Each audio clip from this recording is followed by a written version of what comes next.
The psychological aspects of prolonged recession resulting in job loss and loss of esteem.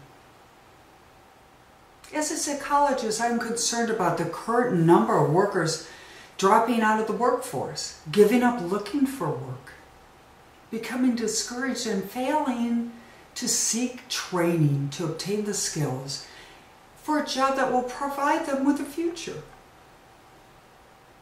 Psychological studies indicate a link between unemployment and increase in mental health issues. The 1938 studies in the Great Recession, the 1957 studies in the Middle Recession, and the most recent studies of the modern recession, that's what we're in now, focus on the mental health issues of the unemployed. They target on those who were out of work for more than 2 years. Breadwinners usually are men.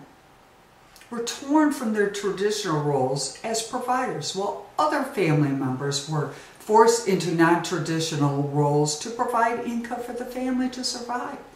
We all know today there's usually both spouses working, which has given many opportunities for women, which we'll talk about in another segment. First, in a well-functioning family, everyone sacrifices to weather through the bad times and assuming that you'll have the good times and the breadwinner and everyone will be able to provide financially to the family. The problem arises when it's extended for long periods of time. It can cause increasing stress on interpersonal relationships and may result in a breakdown of the very fabric of our roles of the family. There are differences in men and their responses to the situation. The traditional role is men, as I mentioned, to be the breadwinner, and women are the providers, and we're going to take on the motherly skills with our children even if we're working. Women increase their options when men are working, and you've seen a correlation with women getting more education and seeking higher level jobs. What to do?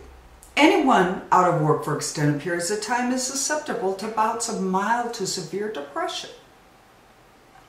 Some pointers. Spouses and family members need to see the signs of depression. It can be unusual sleep patterns, lack of energy, alcohol and drug abuse, and other forms of aggressive behavior. The family members need to encourage their spouse to get a full physical and seek the help of a psychologist or counselor on specific coping skills. It may be a combination of pharmaceutical and therapeutic approach to properly address the depression. Convince and support the spouse who enters into training programs and develop the skills necessary to grow in industries that are growing and have a new career. It's important to have the entire family agree, if necessary, to relocate to another state that has lower unemployment rates. And finally, it is important to have the intact family and the entire family realizing the importance of keeping the traditional roles and supporting the family and keeping the family together.